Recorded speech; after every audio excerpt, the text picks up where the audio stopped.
She didn't hesitate, not even for a second. Tiffany Bouvier's palm connected with the side of Desmond Kincaid's face so hard that the sound cut clean through the ambient roar of jet engines, through the soft murmur of first-class conversation, through every pretense of civility that existed at 35,000 feet.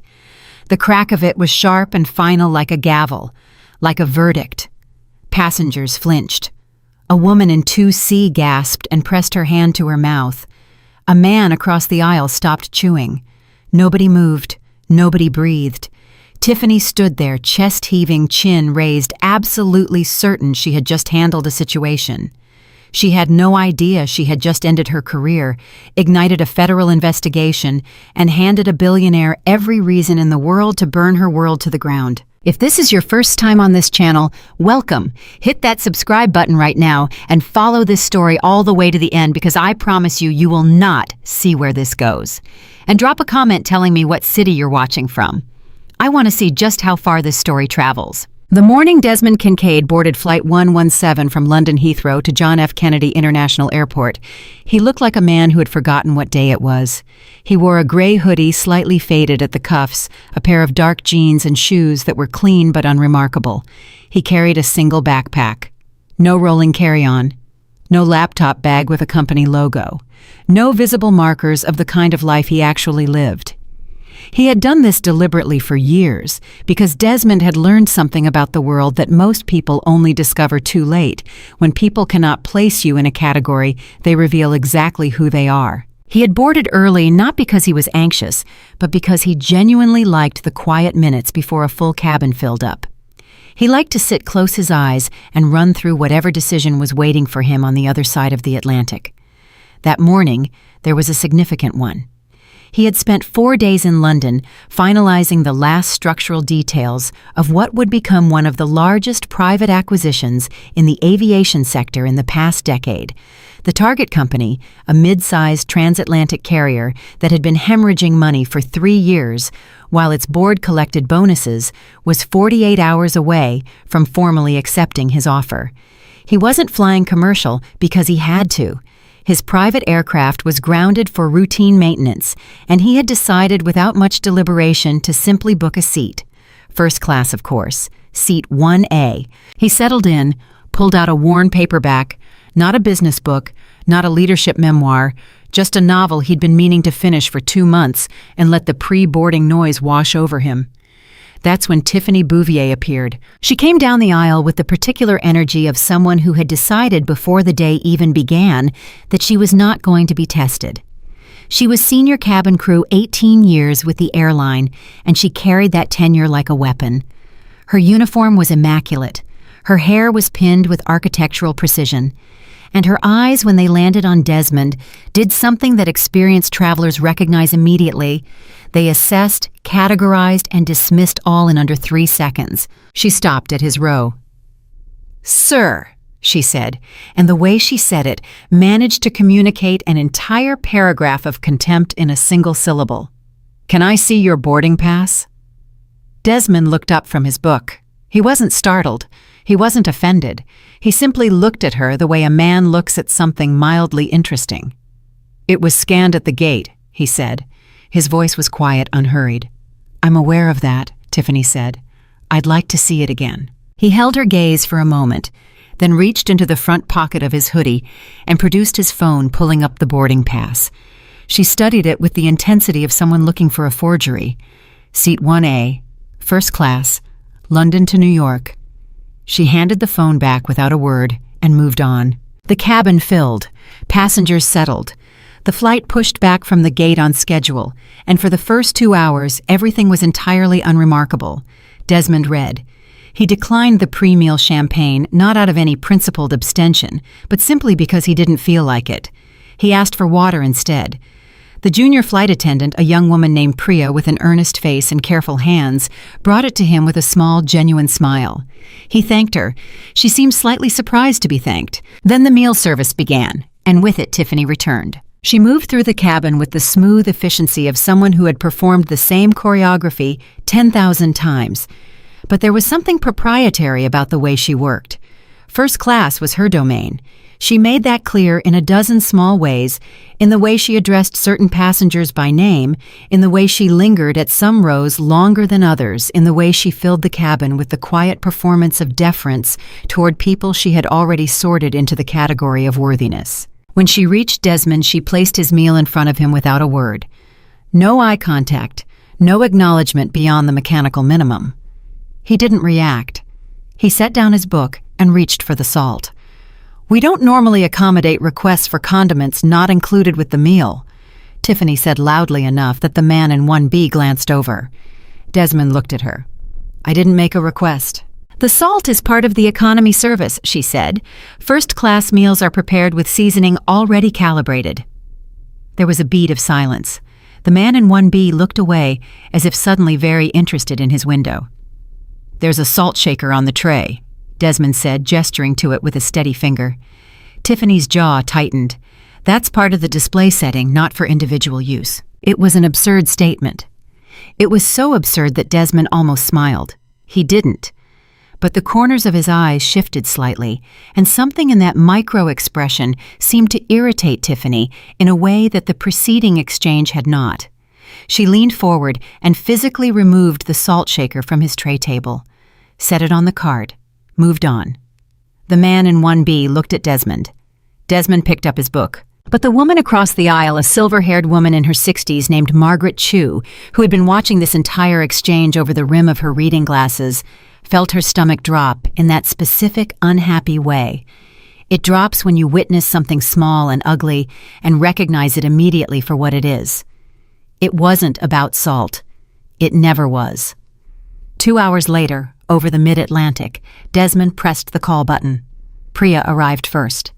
"Is there something I can get you?"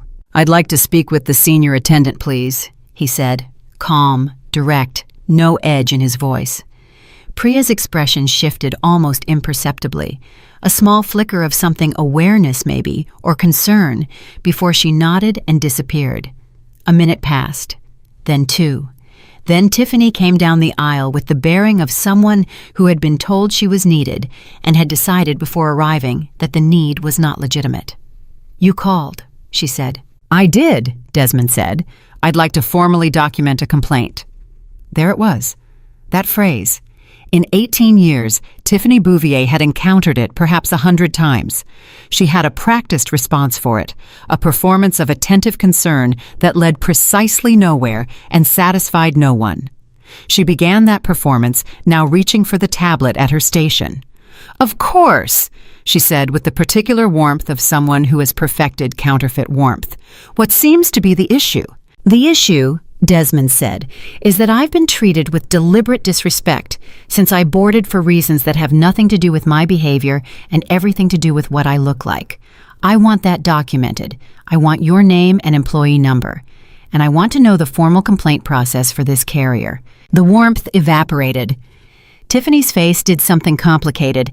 It went through embarrassment, then indignation, then arrived at something harder, something that had been conditioned over years of authority in a confined space where she was almost always the one who decided what happened next. "Sir," she said, and her voice had dropped to a register that was not quite a whisper and not quite conversational, a register designed to make him feel small without making a scene. "I've treated you exactly as I've treated every other passenger on this aircraft." "You removed my salt shaker," Desmond said. "You checked my boarding pass twice when you didn't check anyone else's. You've addressed me twice without making eye contact. You've spoken to me more loudly than you've spoken to anyone else in this cabin." He paused. "I'm not angry. I'm not raising my voice. I would simply like my complaint documented."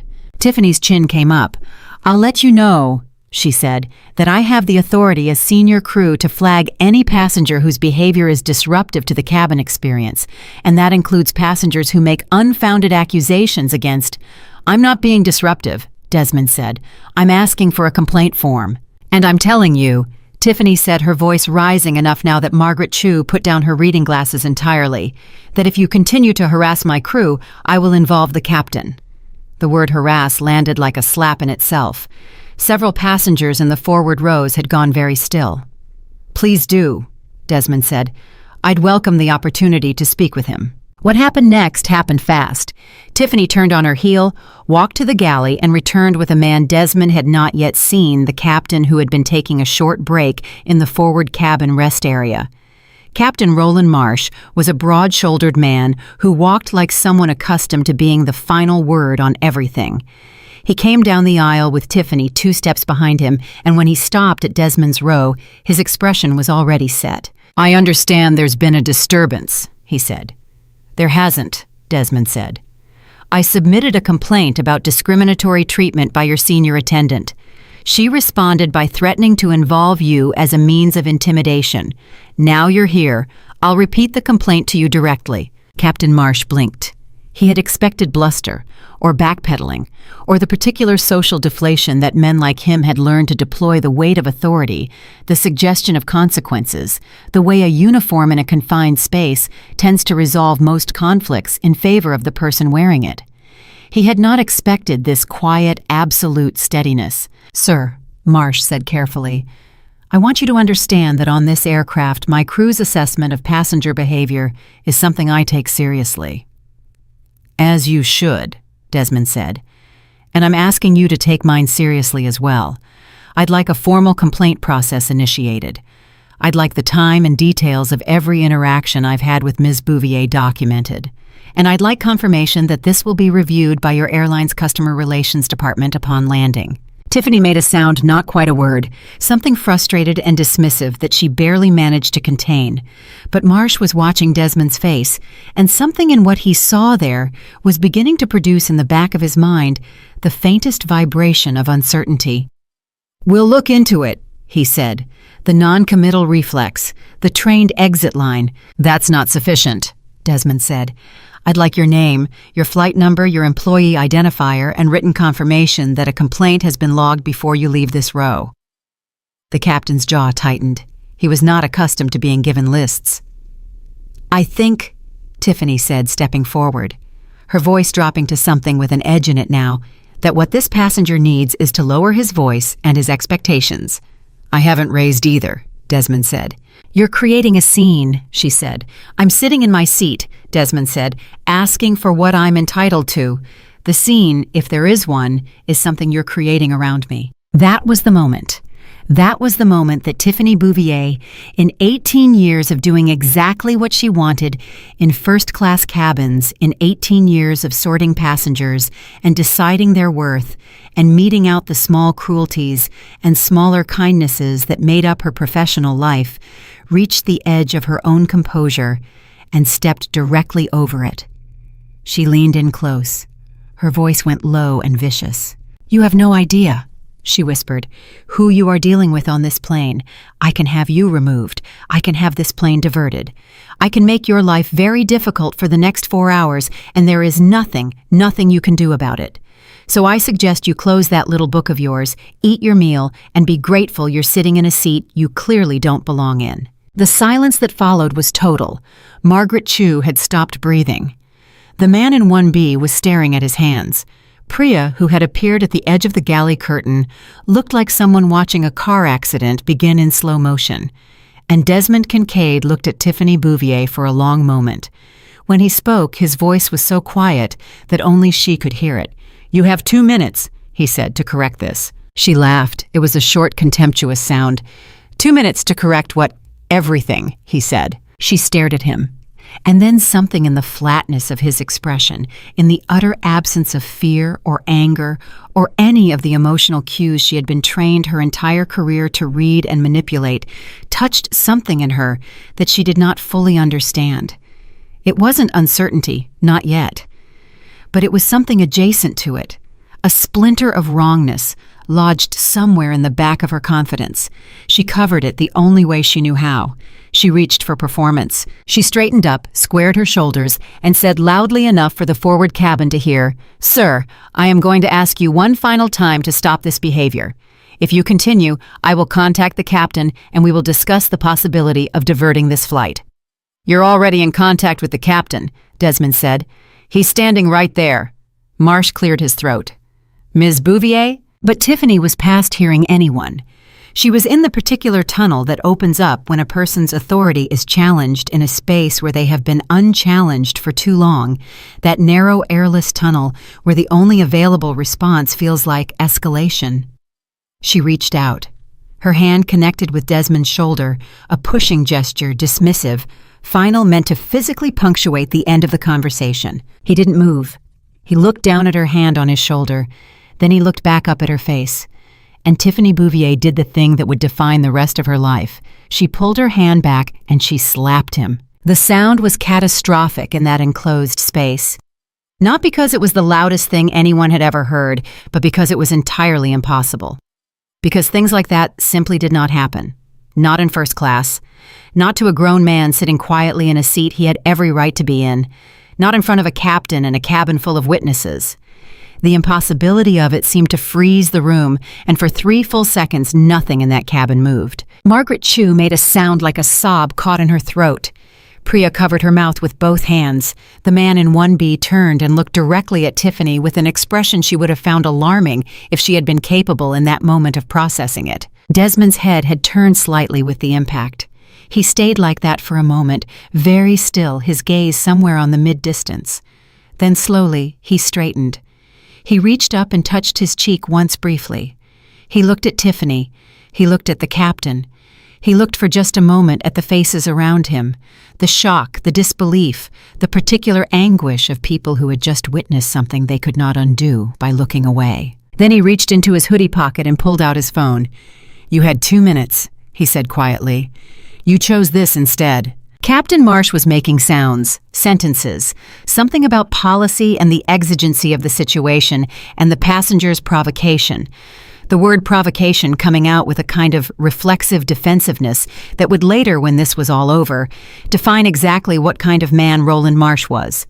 Tiffany was standing very straight, her hands at her sides, her expression locked in the rigid performance of someone who has done something they cannot take back, and has decided, therefore, that the only available option is to fully commit to having been right. But Desmond wasn't listening to either of them. He had already unlocked his phone. His thumb moved across the screen with the deliberate precision of a man who knew exactly what he was doing because he did.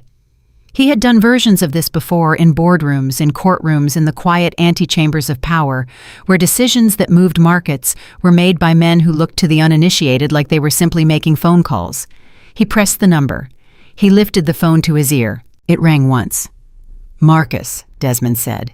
His voice was perfectly level. "I need you to do something for me." On the other end of the line, Marcus Webb Desmond's chief of operations, a man who had been in the middle of a dinner with his wife when his private line rang, put down his fork without hesitation.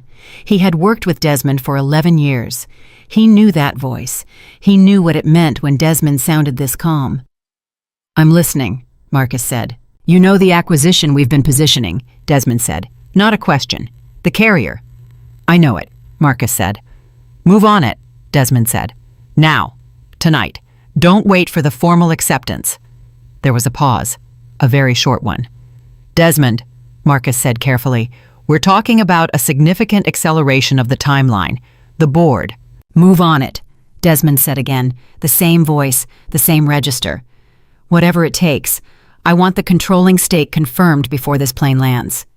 Another pause, shorter this time. "Understood," Marcus said. "Give me 90 seconds. Desmond lowered the phone. He looked at Captain Marsh, who was watching him with an expression that had begun to change, not dramatically, not yet, but in the way that a certainty begins to change when the ground under it shifts by even a fraction. Something about the call, something about the way Desmond had said the words, not panicked, not performative, not the bravado of a man trying to seem important, something that sounded uncomfortably like logistics. "Sir," Marsh said, his voice slightly more careful than before. "I'm going to need to ask you to—" "Captain," Desmond said, "do you know the name of the holding company that owns this airline?" Marsh blinked. "I beg your pardon." "The parent entity," Desmond said. "The holding company. Do you know who holds the majority interest in the carrier you work for?" Marsh frowned. It was a strange question, an oddly specific one. The kind of question you could dismiss as deflection except for the fact that it was asked in a voice that suggested the person asking it already knew the answer. I'm not sure what that has to do with... Desmond's phone buzzed. He looked at the screen, read something, then he looked back up at the captain with the same calm, clear gaze he had worn since the beginning of all of this. "It does now," he said. Margaret Chu, who had been sitting in something between shock and riveted silence since the slap, leaned slightly toward the aisle. She was a retired federal judge. She had spent 30 years watching people in moments of revelation, watching the exact instant when someone understood that the story they were in was not the one they had thought they were in. She watched that happen now to Roland Marsh. She watched it happen on Tiffany Bouvier's face a half-second later, though Tiffany hadn't yet understood what she was watching happen to herself. The captain's phone rang. Not his personal phone. The cockpit line routed to the handset at the crew station near the front galley, the one reserved for communications from airline operations, from dispatch from the people who sat in buildings, and ran numbers, and made the decisions that ultimately governed everything that happened at 35,000 feet. The sound of it in that moment was something none of them would forget. Priya answered it because Priya was closest, and because she was the kind of person who answered things. She said something quietly into the receiver. Then her face changed. Then she held the handset out toward the captain. "It's for you," she said. It's the CEO's office." Marsh took the phone. He listened. His face went through several expressions in rapid succession. Confusion, then something between irritation and dawning alarm, then something that had no good name, but that Margaret Chu recognized immediately because she had seen it in her courtroom 100 times. It was the look of a man who had just understood fully and finally that he had made a catastrophic miscalculation. He lowered the phone. He looked at Desmond. His voice, when it came, was barely recognizable as the same voice that had been managing this situation 3 minutes ago. "Who," he said, "are you?" Desmond Kincaid did not answer immediately. He reached down and picked up his paperback from where it had fallen to the floor during the commotion. He smoothed the cover. He set it on the tray table. He looked at the captain with an expression that was somehow entirely without triumph, without satisfaction, without the heat of someone who has been wronged and is now watching the wrongdoer understand the weight of it. He looked like a man who had done a necessary thing the way you do necessary things, without pleasure, without performance, with only the quiet intention of someone who means to see something through to its proper end. "I'm the man," Desmond said, "who just bought this airline." The silence that followed that sentence was different from the silence after the slap. The silence after the slap had been the silence of shock, of something unprocessed and violent dropping into a space unprepared for it. This silence was the silence of comprehension. It moved through the forward cabin like a slow-tide, passenger by passenger, face by face, as the sentence and its implications landed in each person sitting there and rearranged everything they had understood about the last few hours. Margaret Chu sat back in her seat. She took a very slow breath. She had lived long enough to understand that the world contained moments of profound accountability, moments where the machinery of cause and consequence aligned with a precision that felt almost architectural in its exactness. She had waited a long time across a long career to believe those moments happened more often than they seemed to. She was watching one happen right now. Tiffany Bouvier had not moved. She stood in the aisle with her hands still at her sides, her face still performing the rigid composure she had chosen. But something behind her eyes had shifted in a way that composure could not cover. The word had reached her. Bought airline, the specificity of it, the past tense of it indicating not a future event, but something already done, already transacted, already real. And she was processing it the way people process things that cannot be processed cleanly, in fragments and denials, and the slow, terrible gathering of understanding. "That's not," she started. "Marcus confirmed the share transfer 7 minutes ago," Desmond said, as if she had asked a question. "The controlling stake in the holding company that owns this carrier cleared compliance 40 seconds before I put down my phone. You can verify that with the CEO's office if you'd like. The captain just got off with them." He looked at her. His gaze was steady and not unkind, which was almost worse than anything else. Worse than anger would have been worse than contempt, because it offered her no comfortable opposition to push against, nothing to call unfair, nothing to reframe as a clash of equals. "You have," Desmond said. At this moment, 3 things that belong to you, the rest of this flight, whatever comes next, and everything that led to it. All 3 of those, he said quietly, are now going to be looked at very carefully. Tiffany opened her mouth, closed it. Captain Marsh was on the phone again, his voice low and rapid, and entirely unrecognizable as the authoritative instrument he had walked down the aisle with 30 minutes ago. Priya stood at the edge of the galley with her hands clasped and her face a study in the specific tension of someone who is watching history happen in a space the size of a living room. And Desmond Kincaid reached for his book, not as a performance, not as a statement, because there were still 3 hours left in this flight, and he had not yet finished the chapter, and there were things still to be decided, things that would require his full attention before the wheels touched down at JFK, and he intended to use the time available to him with the same precision he used everything else. The pages turned quietly. Outside the oval windows, the Atlantic sat 35,000 feet below, indifferent and vast, holding up every story being told above it. And in the forward cabin of Flight 117, the story that was telling itself now, the one that had started with a slap and a pair of contemptuous eyes and a salt shaker removed from a tray, was only just beginning to reveal what it actually was. The book was open in his hands, but Desmond Kincaid was not reading. His eyes moved across the page with the practiced appearance of someone engaged in a text, but his mind was somewhere else, entirely tracking, calculating, listening to the particular quality of silence that had settled over the forward cabin like a held breath. He had been in enough rooms after enough reversals of power to understand what this kind of silence cost the people inside it. It wasn't peaceful. It was the silence of reckoning, and reckoning had its own weight, its own pressure, its own insistence on being felt. Captain Roland Marsh had disappeared into the cockpit 12 minutes ago. He had not come back out. Tiffany Bouvier had retreated to the rear galley. She had walked there with her chin still up her spine, still rigid, every muscle in her body committed to the performance of someone who had not just watched the floor collapse beneath her feet.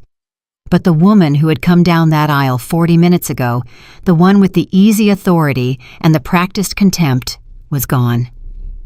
What was walking in her shoes now was something else, something frightened and rigid and working very hard not to show it. Priya moved through the cabin with quiet efficiency, refilling water, offering pillows, keeping her expression carefully neutral.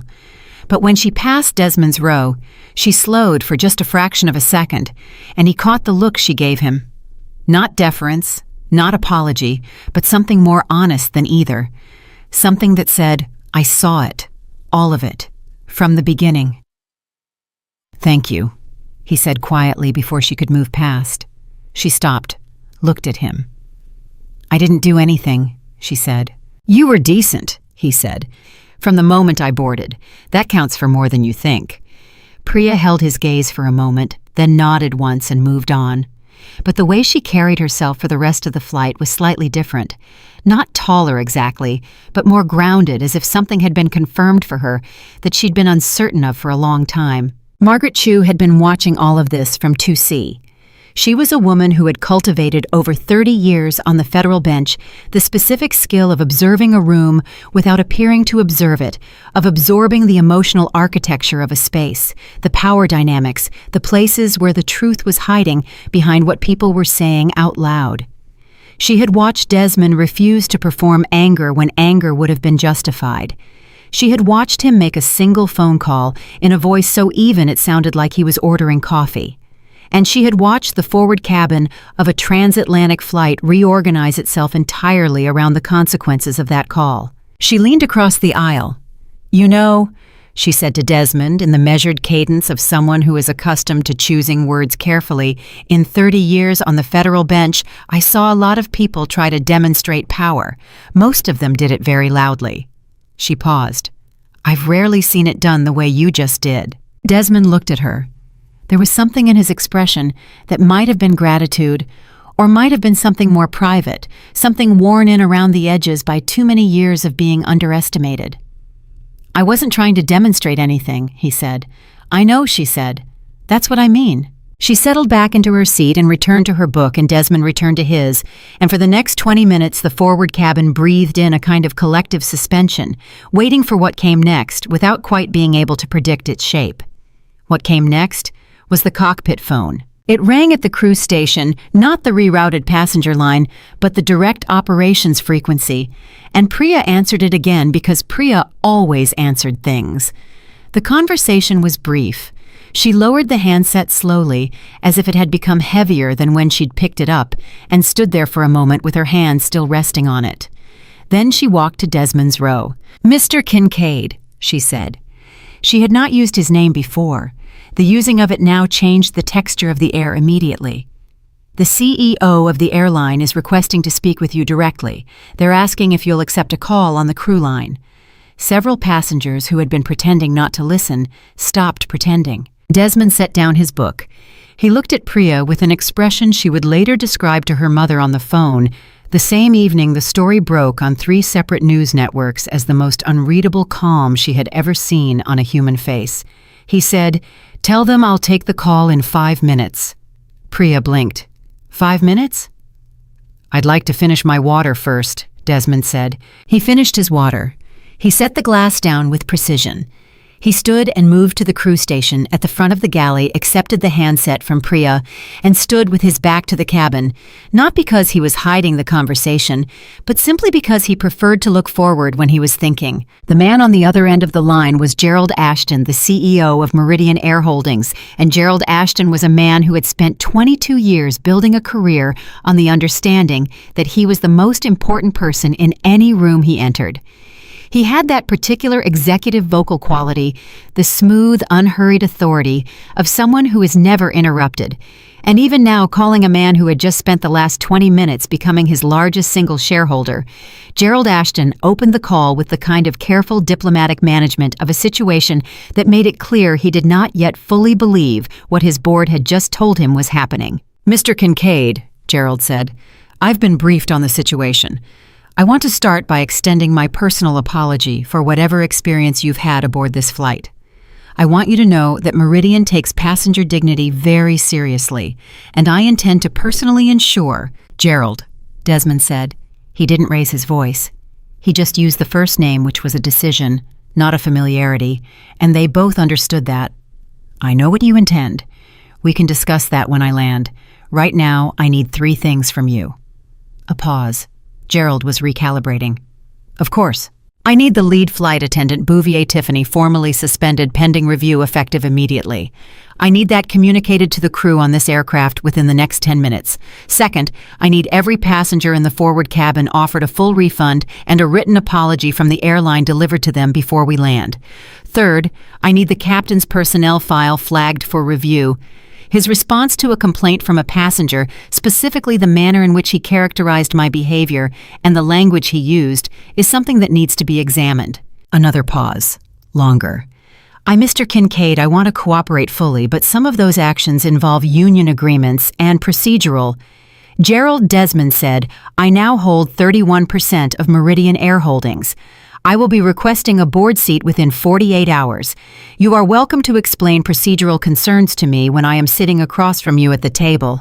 Right now, I need to know if you can do those 3 things." There was a silence on the line, not the silence of refusal, the silence of a man understanding in real time the precise shape of his new reality. "Yes," Gerald Ashton said. "We can do those things." "Good," Desmond said. "I'll see you when I land." He handed the handset back to Priya. She was watching him with the expression of someone witnessing something they will spend years trying to describe accurately to other people. He went back to his seat. He picked up his book. He turned to the page he'd been on. He was 3 sentences in when Tiffany Bouvier came back down the aisle. She moved differently now. The architectural precision of her posture had not collapsed. She would not allow that.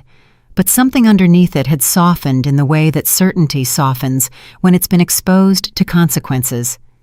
She stopped at his row and stood there for a moment without speaking, and Desmond waited, because whatever was coming deserved to arrive in its own time. "I'd like to say something," she said. Her voice was controlled, almost clinical. "All right," he said. "I have been with this airline for 18 years, she said. "I have an excellent service record. I have never in 18 years had a formal complaint filed against me that was substantiated." She stopped. Her jaw worked for a moment. "I behaved inappropriately. I know that. I'm—" Another pause longer, and in that pause he could hear the distance between what she had prepared to say and what was actually trying to come out. "I'm sorry." The words landed between them. They were real, whatever else they were. They were the genuine article of contrition stripped of everything else she might have preferred to wear. Desmond looked at her for a long moment. He said, "I appreciate that." "I'd like to know," she said. And now her voice fractured, just at the edge, just enough that the woman underneath the uniform became briefly uncomfortably visible. "What happens next?" "You'll be suspended pending a formal review when we land," he said. "That review will be thorough and it will be fair. Beyond that, I can't tell you what happens because I don't know yet. That depends on what the review finds." She nodded, a tight, small movement. She looked like she had more to say and had decided or been forced by some private reckoning not to say it. She turned and walked back up the aisle, and the watching passengers looked away with the discomfort of people who have witnessed something private they did not intend to witness. Margaret Chu watched Tiffany disappear behind the galley curtain. Then she looked at Desmond. "That was more generous than most people would have been," she said. "She's frightened," Desmond said. "Being frightened is punishment enough for most people. And for the ones it isn't." He turned a page. "That's what investigations are for," he said. The word investigations sat in the air between them and Margaret Chu, who had spent 3 decades being professionally attuned to the specific weight of that word, felt something shift in her. Not alarm exactly, something more like recognition. The careful precision of a man who was thinking several moves ahead of the conversation. She said, "You're not just angry about the slap." Desmond didn't answer immediately. He finished the page, turned another. Then he said without looking up, "No." She waited. "This airline," he said, "has been on my radar for 2 years. Not because of the acquisition opportunity, though that's real. Because of patterns." He set the book down. He looked at her steadily. 3 flight attendants on the same route filed internal harassment complaints in the last 14 months and were quietly moved to different assignments. 2 ground crew supervisors were terminated without documented cause within 30 days of raising concerns about cargo handling procedures at Heathrow. And a junior officer in the operations division submitted a report to the compliance department 8 months ago about unexplained freight variances on transatlantic routes, and that report was buried. Margaret was very still. She was listening with the full architecture of her attention now, not as a fellow passenger making conversation, but as someone who had spent her career knowing exactly what it sounded like when facts were being assembled rather than offered. "You've done significant due diligence," she said carefully. "I do due diligence on every acquisition," Desmond said, "but yes, this one was more detailed than most. Because you suspected something." He looked at her. "Because I found something," he said. "And then I wanted to understand it better before I owned the company." Margaret let out a slow breath. She had presided over enough complex cases to understand that what he was describing, if the threads he was pulling actually led where they appeared to lead, was not a story about one man being slapped on a plane. It was something considerably larger and darker, the kind of thing that had a shape to it, a structure, a deliberate architecture of concealment. She had seen it before. She recognized its outlines. "Mr. Kincaid," she said, "what was in that freight variance report?" Desmond looked at her for a long moment, and then he told her. He told her in the calm, factual manner of a man who had been sitting on something for 2 years and had learned to carry it without letting it change his face. The unexplained weight discrepancies on 12 transatlantic routes. Always the same aircraft assignments, always the same small set of rotating crew members, always arriving in JFK within the same 4-hour window on specific days that correlated when you looked at customs processing records with the right kind of access, with specific shifts staffed by specific personnel. He told her about the junior officer who had noticed it first, a young man named Edwin Park, 26 years old, 2 years out of aviation management school. The kind of person who wrote careful, thorough, documented reports, because that was what he understood his job to be, and about how Edwin Park had been reassigned to ground operations in Dallas within 3 weeks of submitting that report and had resigned 6 months later. He told her about the cargo manifest irregularities, about the container weight logs that didn't reconcile, about the $3 million in unaccounted freight revenue that existed when you added it up correctly across 18 months of routes as a kind of financial ghost present in the system but not attached to any documented cargo. Margaret Chu sat very, very still. Her hands, which had been resting comfortably in her lap, had stopped moving. "You have documentation of all of this," she said. "My legal team has had it for 7 weeks," Desmond said.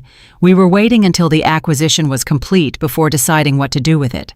A company you're trying to buy is difficult to hand to federal investigators logistically." "And now," Desmond said, "the acquisition is complete." He looked at her. "I'll be making a call when we land." The silence that followed was a different kind of silence from anything the forward cabin had held before.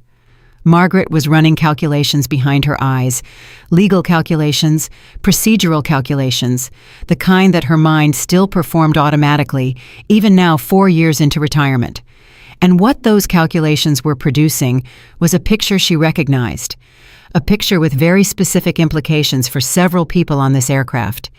She said without intending to Tiffany Bouvier. Desmond looked at her. "The cargo handling concerns," Margaret said. "The specific crew rotation patterns. You said the same small set of rotating crew members." "Yes," Desmond said. "Is she one of them?" There was a pause, not long, but long enough to answer the question before he answered it. "Her name appears in 7 of the 12 route assignments with the highest documented discrepancies," Desmond said. "That's correlation, not proof. That's why there's an investigation." Margaret looked toward the rear of the plane, toward the galley curtain, toward where Tiffany Bouvier was sitting right now, probably composing herself, probably telling herself that the worst of it was the suspension, that the worst was the humiliation, that the worst was the loss of the career she had built over 18 years of flying. She was sitting back there, believing that the worst thing that had happened to her today was being caught being cruel to the wrong passenger. She had no idea that it was not the slap they were going to ask her about when they landed. "Mr. Kincaid," Margaret said slowly, "I want you to know that I have a number of contacts in the federal judiciary who are going to be very interested in what you just told me. If you'll permit me to make a call when we land." "I'd appreciate it," Desmond said.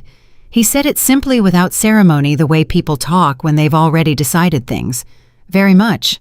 The plane held its altitude, the engines held their note, and in the particular sealed world of 35,000 feet where normal life was suspended, and everything was both compressed and clarified by altitude and velocity. The story that had begun with a slap was becoming something that none of the people in it had fully anticipated, something that had depth, had history, had roots reaching down through years of systematic wrongdoing that had been allowed to exist because the people who might have stopped it had looked at the right faces and seen the wrong things. Captain Marsh reappeared from the cockpit corridor. He was a man diminished. The walk he had brought down the aisle before was entirely gone. What was left was the careful walk of a man measuring his steps because he was no longer certain of the ground. He stopped 2 rows short of Desmond and addressed the forward cabin in the voice of someone reading a sentence they have not fully processed. "Ladies and gentlemen," he said, "on behalf of Meridian Air and the management team, I want to inform you that the airline is offering full refunds to all first-class passengers on today's flight, along with a written acknowledgement of apology that will be delivered to each of you. Additionally, Ms. Bouvier has been relieved of duties for the remainder of this flight effective immediately, and a full review has been initiated." The cabin received this in a silence that was very different from the silence after the slap. This was the silence of people absorbing something they had watched build from the beginning, something they had been present for, something they would spend a long time retelling. The man in 1B exhaled. He hadn't realized until the breath came out how long he'd been holding it. Marsh looked at Desmond.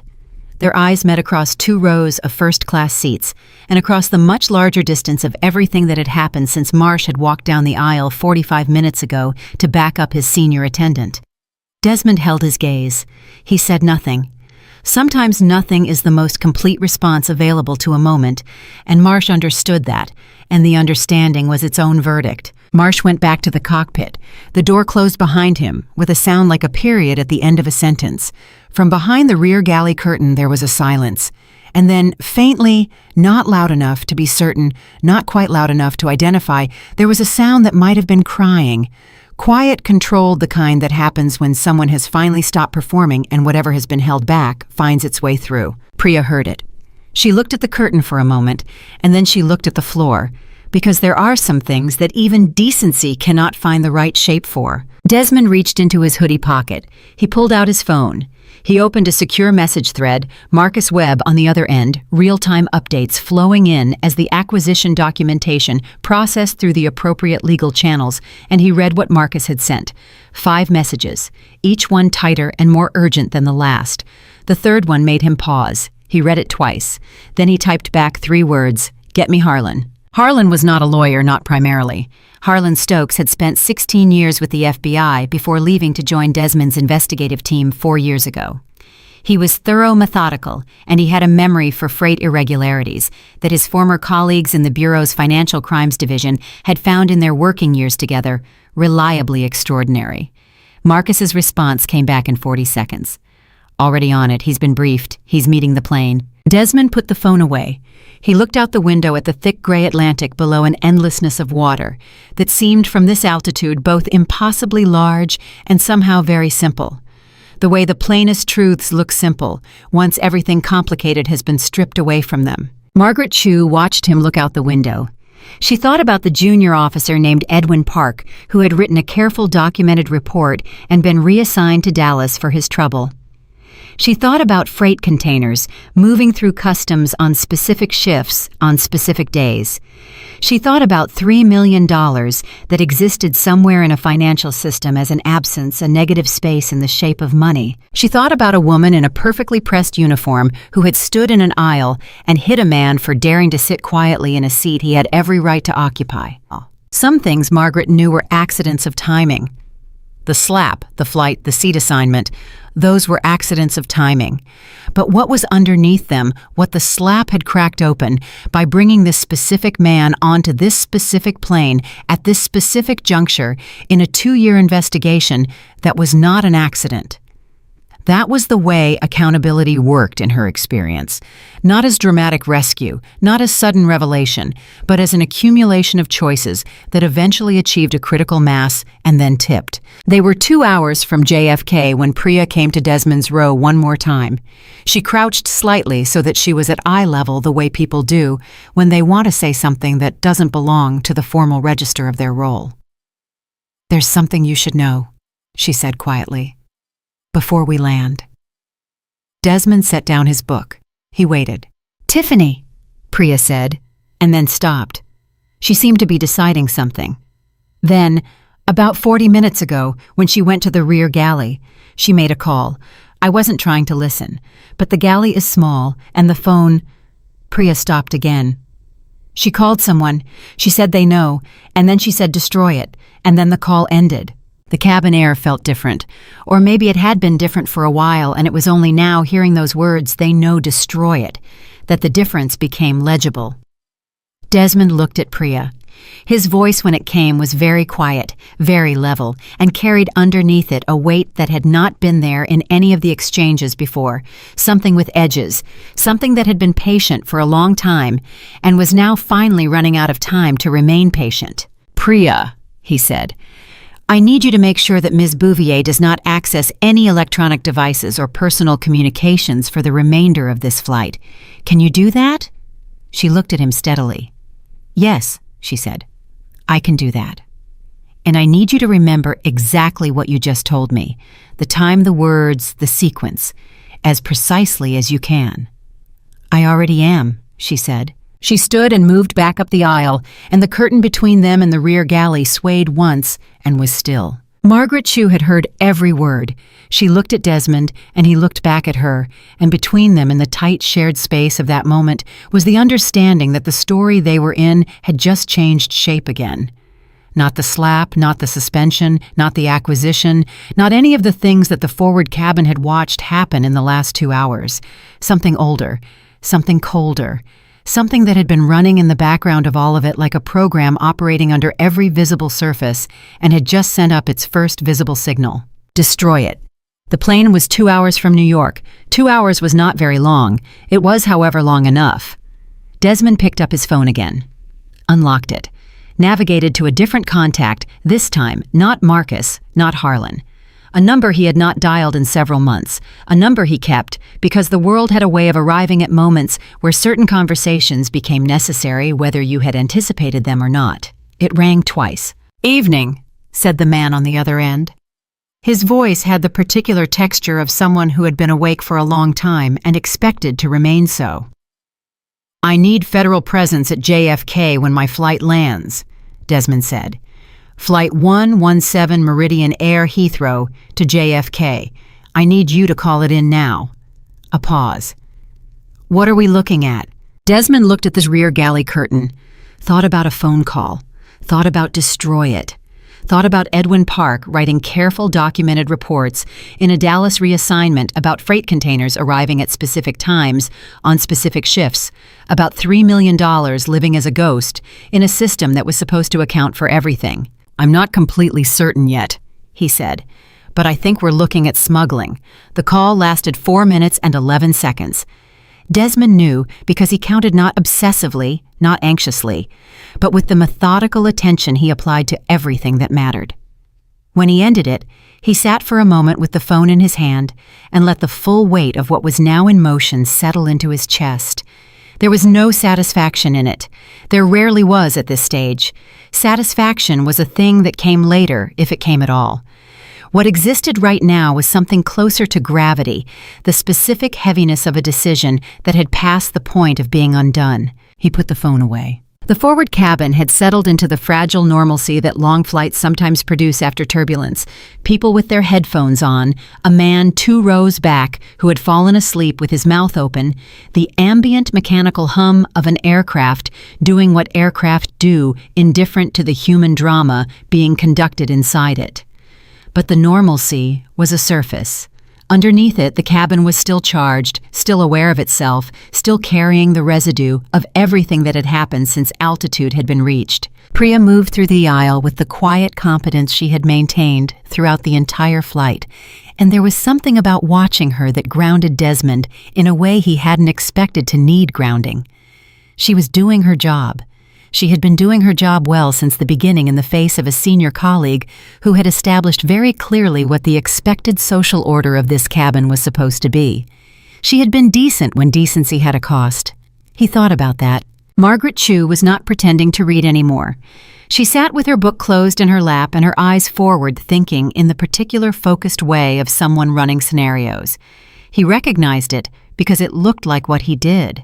"You're wondering," he said quietly, "whether there's enough time." She looked at him. "Is there?" "It depends on what they were trying to destroy," he said. "Physical materials unlikely to be fully eliminated in the time available. Digital records more complicated. But we have system access as of an hour ago, and Marcus has a forensic team standing by to begin the server audit the moment the acquisition is legally sealed." "Which is when?" 40 minutes from now," he said. Margaret absorbed this. "And the cargo?" "The cargo," Desmond said, "is already flagged. Every container on this aircraft has been electronically logged with customs at JFK. They cannot be cleared, rerouted, or tampered with without generating a record. That happened when I made the call." He paused. "The person she called, whoever told her to destroy it, they are currently under the impression that there is still time. There isn't." The word they landed between them and stayed there. "You don't think she's acting alone?" Margaret said. "Not a question." "I know she isn't," Desmond said. "A single flight attendant doesn't generate $3 million in unaccounted freight revenue across 12 international routes over 18 months. She's part of something with infrastructure, with coordination, with someone somewhere who has enough access to customs processing and cargo manifests to move what they're moving without it being immediately visible." He stopped. "The junior officer who found the variance report, Edwin Park, he found it because he was meticulous, because he looked at the numbers from a different angle than the person who designed the concealment expected anyone to look from. They moved Edwin to Dallas because they needed the variance to stay invisible. They buried the report because they weren't ready to stop." "How much do you actually know?" Margaret asked. "Specifically." Desmond was quiet for a moment. Then, enough to hand to a federal prosecutor and have them not laugh me out of the room. He glanced toward the rear galley curtain, which had been still for the last 20 minutes. What I don't know yet is the full scope of what they were moving. The financial signature fits narcotics, but there are elements of the routing pattern that suggest something else or something additional, such as— He looked at her. Stolen financial instruments, bearer bonds possibly, high-value compact easy to move inside compliant cargo without triggering conventional screening. He paused. I'm speculating on the specifics. The forensic accountant on my team is more certain. Margaret pressed her lips together. She had seen bearer bond cases. She had presided over 2 of them years ago before the instrument had been largely phased out of legitimate use. What remained of the bearer bond market now lived almost exclusively in the infrastructure of serious organized crime, transnational sophisticated, with the kind of legal firewall around it that took years to penetrate. Mr. Kincaid, she said carefully, the people she called when she said destroy it, if they're operating at the level you're describing, they will know very quickly that the call didn't accomplish what they needed it to. Yes, he said. And they will understand that the acquisition has occurred and what that means for the investigation. Yes, he said again. That means, she said, measuring the words, that before this plane lands, someone is going to be very motivated to create a situation in which this investigation becomes complicated. Desmond looked at her steadily. Which is why, he said, I need to ask you something. She waited. Are you still connected? He said. Professionally. Judges, prosecutors, DOJ, active connections. Margaret smiled not warmly, but with the dry precision of someone being asked a question they find slightly amusing in its understatement. I had lunch with the Deputy Attorney General 3 weeks ago, she said. We went to law school together.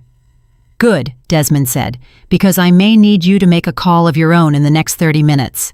She reached into her bag and produced her phone with the unhurried efficiency of someone who had been waiting to be useful and was relieved that the moment had arrived. Tell me what you need, she said. What happened in the rear galley at that same moment was this: Tiffany Bouvier sat on the small jump seat near the emergency equipment panel, her phone face down on the counter beside her, her hands flat on her thighs. She had stopped crying. She was past crying. What she was inside now was something colder and more precise, a kind of mental inventory she was conducting with the dispassionate urgency of someone assessing damage after a structural failure, trying to determine which walls were still standing, which foundations could still be relied upon, and which had already gone through the floor. She had called Ray. That had been the instinct Ray who coordinated the ground side of everything, who had the contacts, who had always known what to do when something went sideways. She had said the words, and Ray had told her to destroy it, and she had ended the call, and then she had sat here understanding with a clarity that was almost physical, that she did not know what it was exactly, what specific thing he meant, and that not knowing that was its own form of exposure. She picked up the phone, put it down, picked it up again. She was reaching for Ray's number when the curtain moved. Priya stepped into the galley. She stood there in the small space and looked at Tiffany with an expression that was not unkind, but was also not soft, an expression that had been decided before she arrived. I need you to put the phone down, Priya said. Tiffany looked at her. Excuse me, the phone, Priya said. Please put it down. You're not to make any calls for the remainder of the flight. That's a direct instruction from Mr. Kincaid, who as of— She glanced at her watch. Approximately 52 minutes ago, is the majority shareholder of this airline, and therefore your employer. The sentence hit Tiffany in stages.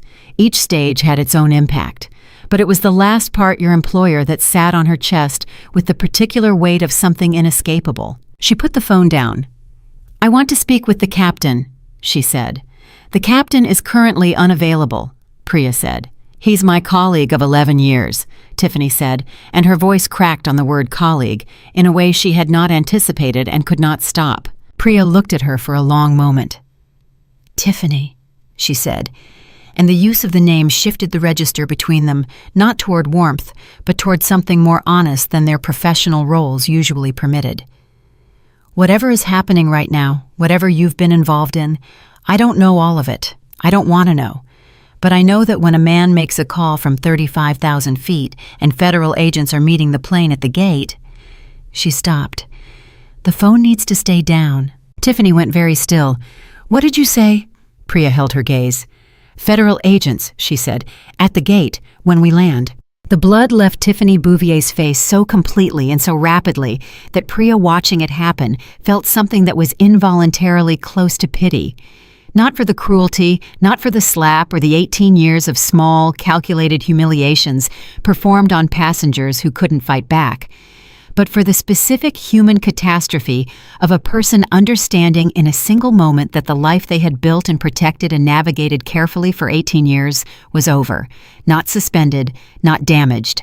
Over. "How do you know that?" Tiffany whispered. Priya said nothing. She stood there calm and still until Tiffany looked away. Then Priya picked up the phone from the counter and held it.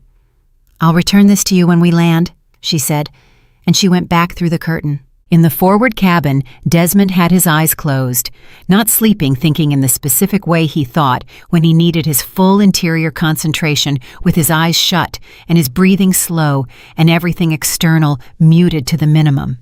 He was running the timeline. The acquisition had been legally confirmed at the regulatory level 14 minutes ago. Marcus had sent the confirmation with a single line, "Done," which meant the server audit could begin, which meant the cargo hold flagging was irrevocable, which meant that every call Tiffany or anyone connected to her had made in the last 40 minutes had been made after the window for effective obstruction had already closed, whether they knew it or not. The question was Ray. Ray, whoever Ray was, whoever answered that phone when Tiffany said they know, was the variable Desmond had the least information about. The name appeared nowhere in the documents his team had assembled, which meant either the name was false, which was likely, or Ray operated at a remove from the paper trail, which was also likely, or both. What Ray did with the 90 minutes between Tiffany's call and the plane's landing at JFK was going to determine a significant portion of what investigators found when they started pulling threads. His phone vibrated. Marcus. The message read, "Harlan says he knows who Ray is." Desmond's eyes opened. He typed back, "How?" The response came in under a minute. Edwin Park. Park kept records. Personal records separate from the official report. Harlan has been in contact with him for 3 weeks. Park identified the ground coordinator on the Heathrow side as a man named Raymond Voigt, customs liaison, 15-year employee, has clearance to log and release cargo without secondary screening on pre-approved manifests. Desmond read the message twice. Then he read it a third time because the third reading was when the full architecture of it became visible. Edwin Park, the careful young man who had been reassigned to Dallas and had resigned and disappeared from the story, had not simply disappeared. He had kept his records. He had kept them privately, separately, in the way that people keep things when they understand that the official channel for those things has been corrupted. He had sat in Dallas, or wherever he'd ended up, after Dallas, holding his documentation, waiting for something, for someone to arrive at the right point of leverage to make use of it. Desmond typed back, "Tell Harlan I want to speak to Edwin Park personally, before anything else goes public." Then he sat with that for a moment. Edwin Park had been 26 when he'd written the report. He would be 28 now. He had done the right thing, and it had cost him his job and probably a significant portion of his confidence in the idea that doing the right thing had reliable consequences. Desmond wanted to be the person who told him directly that it had, that the report had mattered, that the records he'd kept in private, separate from the official system that had failed him, had mattered more than he likely knew. Some things needed to be said personally. That was one of them. Margaret returned from the crew station at the front of the galley where she had been for the past 12 minutes. She sat down and settled herself with the economy of movement that small spaces trained into long-haul travelers. She looked composed, which meant she had done what she'd gone to do and was satisfied with the result. "He's making calls," she said quietly. "My contact, the DOJ connection. I've been told that federal presence at JFK was already being coordinated before I called, which tells me your contact and mine overlap somewhere." "They might," Desmond said. "How did he respond?" "He said, and I'm quoting him, that the timing was either remarkable or not a coincidence." She paused. "I told him it was not a coincidence." "What else?" He wants everything you have, formally, tonight. She looked at him carefully. And he asked me something I want to ask you because I'd like to hear your answer directly. Go ahead. He asked whether this investigation originated independently of the acquisition, or whether the acquisition was conducted in order to facilitate the investigation. The question was precise and important because the answer had implications for how the evidence was characterized and whether any of it was vulnerable to challenges about the methodology by which it had been obtained. Margaret knew this. She was asking it because she needed to know how clean the lines were before she put her name and her contacts further behind it. Desmond looked at her. The investigation was already underway, he said. Independently, my legal team engaged forensic accountants through a third-party firm 8 months ago, commissioned by a formal due diligence process initiated as part of a planned acquisition. The acquisition decision existed prior to the investigation findings. The findings intensified it and accelerated the timeline but did not originate it. He paused. The sequence is documented. Every step, every date, every communication. She held his gaze. She was reading him the way she had read witnesses for 30 years for consistency, for the particular micro-tells that distinguish a rehearsed answer from a true one. She found nothing that concerned her. Good, she said simply. Then she took out her phone and sent a short reply to her contact. The plane had begun its long, gradual descent. Passengers who'd been sleeping stirred. Seatbelt signs illuminated with the soft chime that signaled the beginning of the end of a flight. Priya moved through the cabin doing the mechanical work of landing preparation tray tables, seat positions, overhead bins. And when she reached Desmond's row, she paused and said quietly without stopping her motion, "She hasn't made any more calls.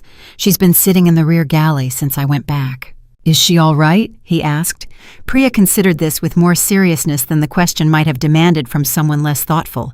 "She's scared," she said, "but she's not falling apart. She's thinking." "What does scared and thinking look like on her?" Priya almost smiled. "Very still, eyes moving, like someone doing math." Desmond nodded slowly. Scared and thinking was better than the alternative. Scared and thinking people sometimes made rational decisions. Rational decisions at this point meant cooperation. Cooperation meant the investigation moved faster, and the full picture became visible sooner, and the people who had given the orders, who had buried Edwin Park's report, who had moved $3 million through customs on 12 routes over 18 months, who had told Tiffany Bouvier to destroy it, came into the light where they could be dealt with properly. The aircraft continued its descent through cloud cover, and the familiar pressure change of altitude loss settled into ears and chests. New York was below them, somewhere invisible and enormous, full of the people and systems and consequences that were waiting at the bottom of this flight, like the floor of a very long fall. Captain Marsh's voice came over the intercom. He gave the standard approach announcement, temperature, local time gate information. His voice had lost something that had been in it when he'd walked down the aisle before. Whether it would come back and in what form was a question for the months ahead. The man in 1B turned to Desmond. He had been quiet for the entire flight, and when he spoke now it was with the careful tone of someone who had watched something he felt compelled to acknowledge, but wasn't sure how. "I want you to know," he said, "that I've been in business for 40 years. I've seen a lot of people handle a lot of things." He stopped. "What you did today, how you handled it, I'm going to think about that for a long time." Desmond looked at him. "What's your name?" "Frank," he said. "Donovan. Frank Donovan." "Frank," Desmond said, "the person who actually handled this well is the young woman who brought me water when I asked for it and treated me like a human being when the person in charge was signaling clearly that she shouldn't." He glanced in the direction of the rear galley. Everything else was just logistics. Frank Donovan looked at him for a moment, then looked forward. He said nothing else for the remainder of the descent, but his expression was the expression of a man rearranging something internal, quietly without announcement, the way real reckonings happen. The wheels touched down at JFK with a bump that jolted the cabin and brought the rush of reverse thrust and rapid deceleration that always returned passengers to the full reality of being on the ground. Applause from the rear section of the plane, a European habit that had migrated, and then the long taxi to the gate, everyone already reaching for phones and overhead bins with the impatient energy of people who need to be somewhere. Priya made her landing announcements. door indicators, connecting flights, the standard vocabulary of arrival.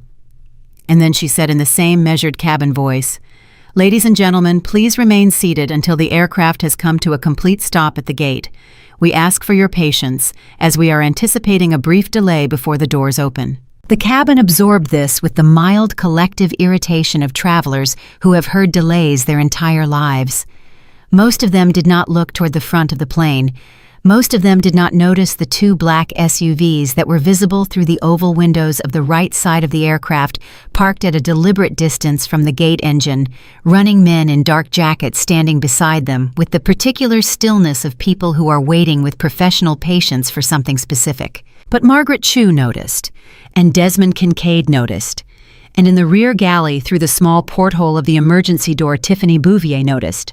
Her face when she saw them, when the shape of what was happening assembled itself fully in front of her for the first time, not as a threat or a possibility, but as a reality with black SUVs and men in jackets, and her name already written somewhere in a federal document that had been filed before the plane landed, went through something that had no comfortable name.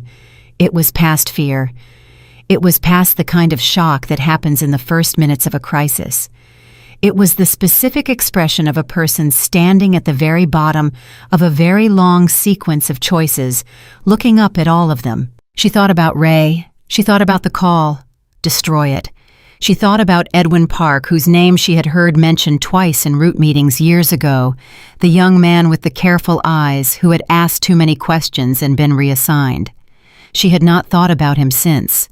She thought about him now. She thought about Desmond Kincaid in seat 1, A in his faded gray hoodie reading his book, asking for water, declining champagne, looking at her with that specific flatness when she removed his salt shaker, and understanding she understood it now in full, in the way you understand things too late, that she had been so certain she knew what she was looking at, that she had not considered for a single second the possibility that she was wrong. The plane stopped at the gate.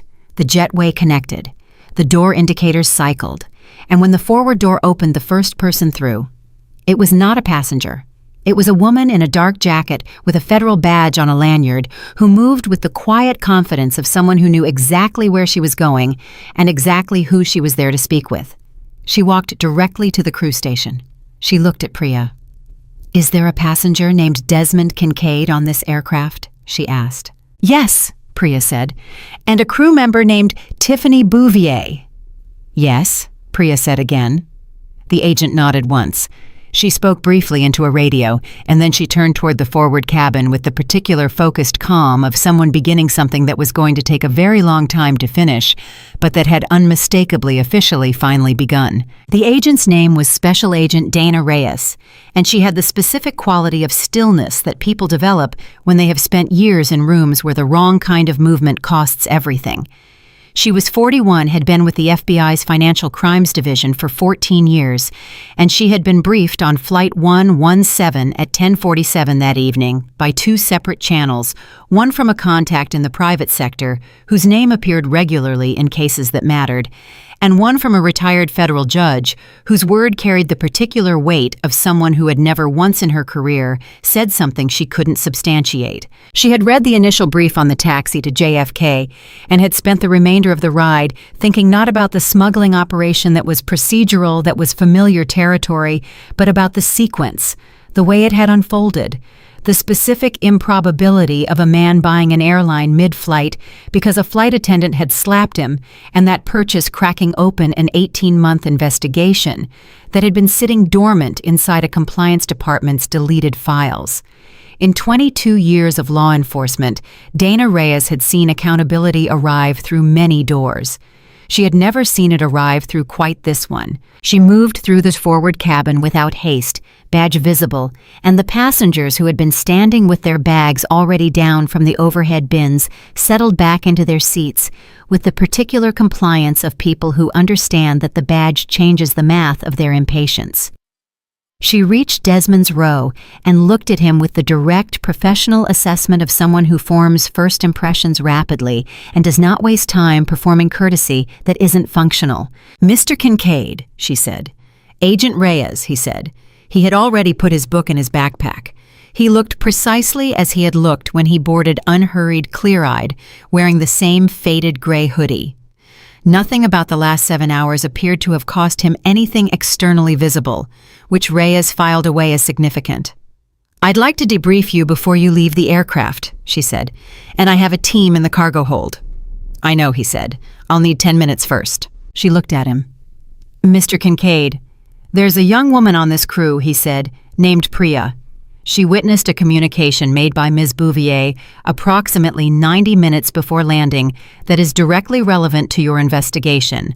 She needs to give that account to someone on your team before anyone speaks to Ms. Bouvier directly, because the sequence of what Priya heard will matter to how you approach that conversation." Reyes absorbed this without expression.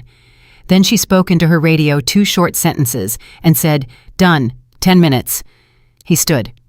He moved toward the galley, and Reyes watched him go with the look of someone recalibrating, not dramatically, just the small, precise adjustment of a person who has met someone they need to take the full measure of before deciding how to proceed. Priya was at the cruise station when Desmond reached her.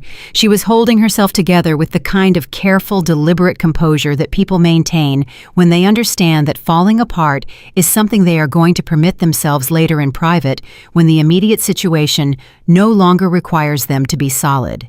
She had been solid for 7 hours. She intended to remain so for the next 20 minutes.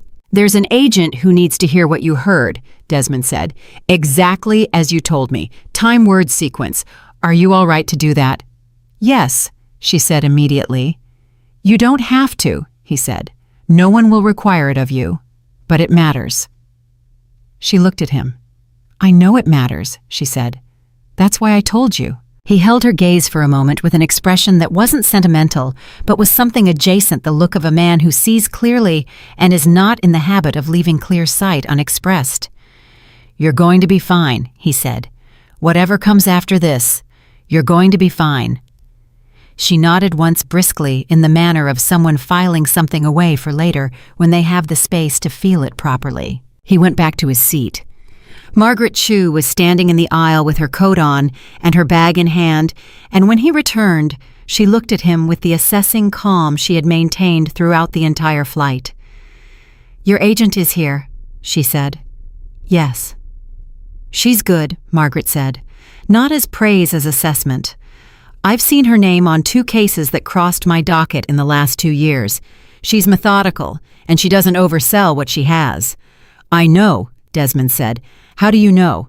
"Because I asked someone who would know before I made the call," he said. Margaret looked at him for one more moment, the look of someone deciding something, and then she reached into her coat pocket and produced a business card. Not a digital contact, an actual physical card, which said something specific about Margaret Chu's relationship with tradition. She held it out. "My personal line," she said. "Not Chambers, not the firm I consult for, the personal one." She paused. "Call it if what comes next requires the kind of support that your legal team can't provide and your investigative contacts can't provide." He took the card.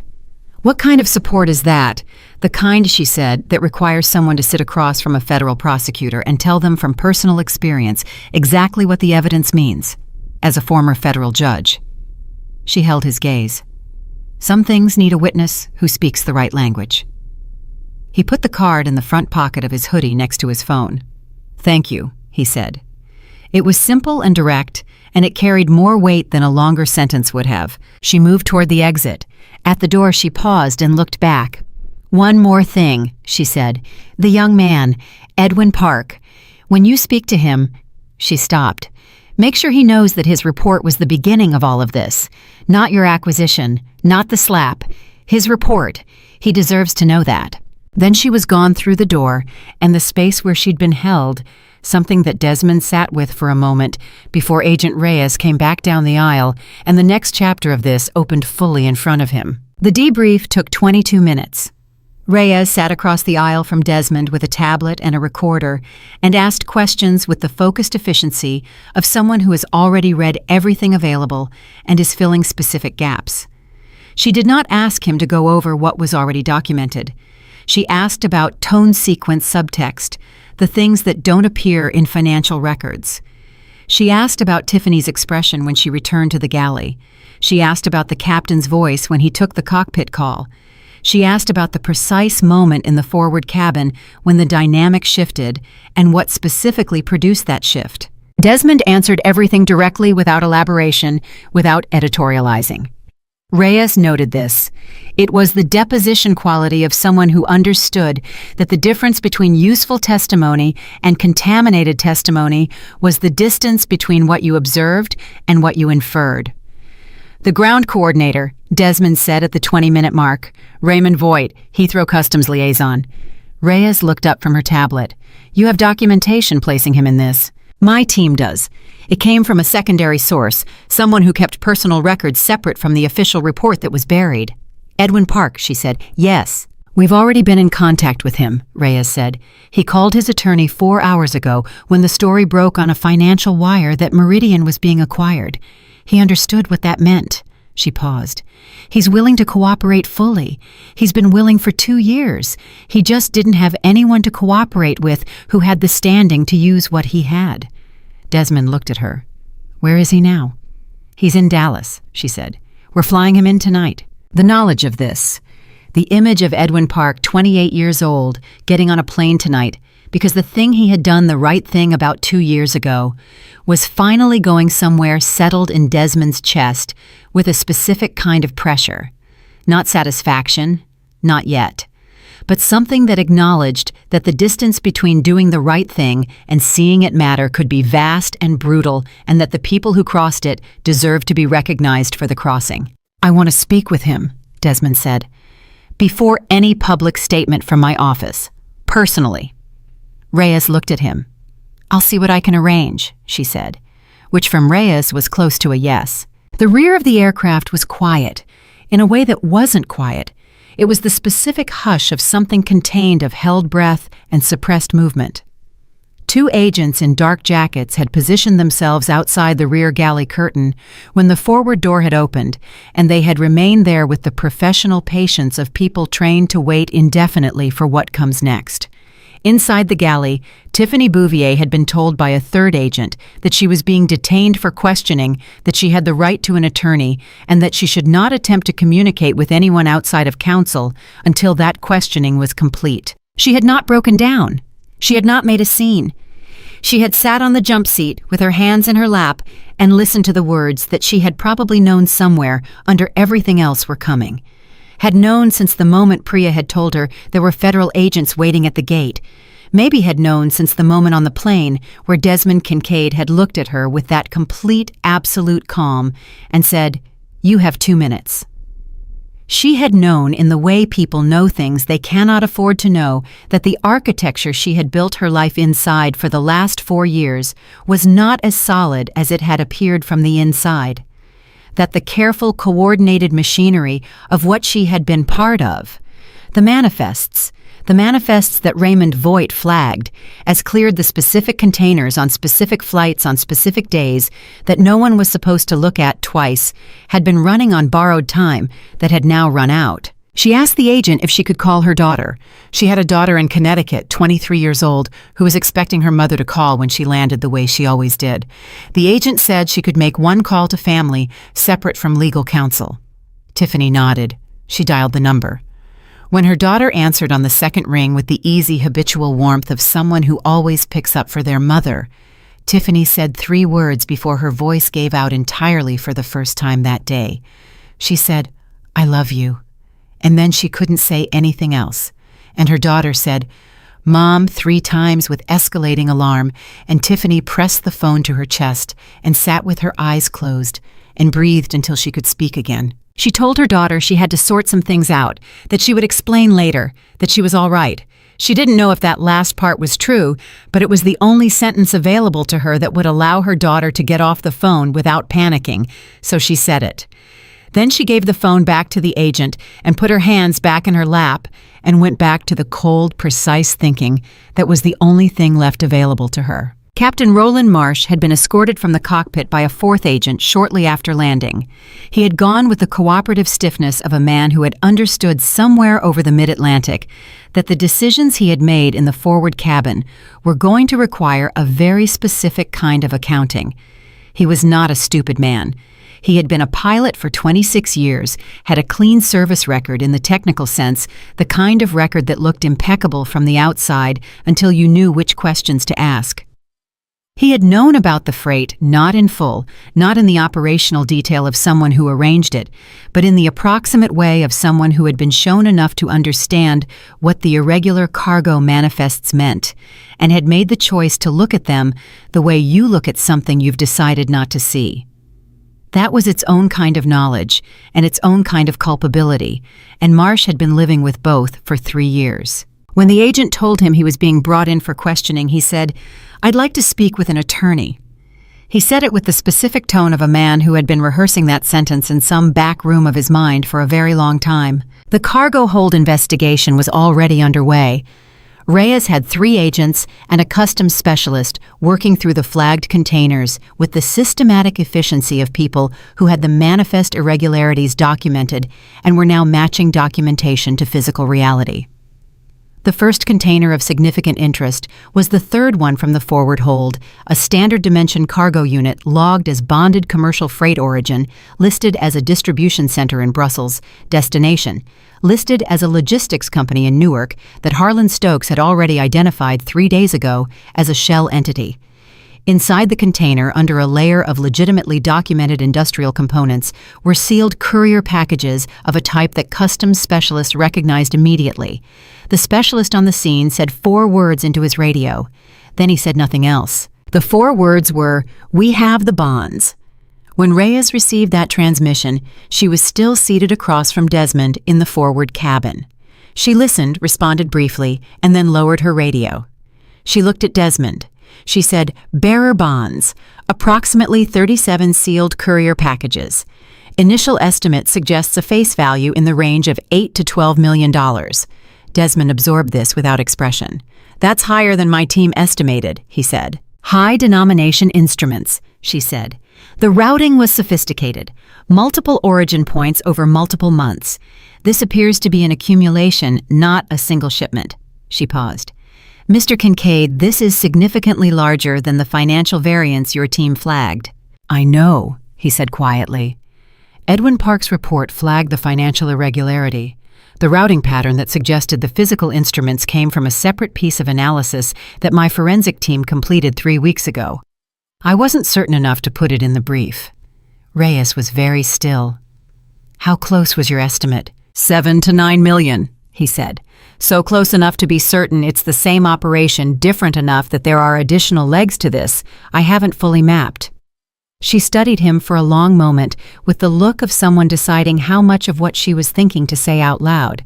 Then, "Your team's forensic accountant, I need a direct line to them tonight." "You'll have it before you leave this aircraft," he said. She nodded.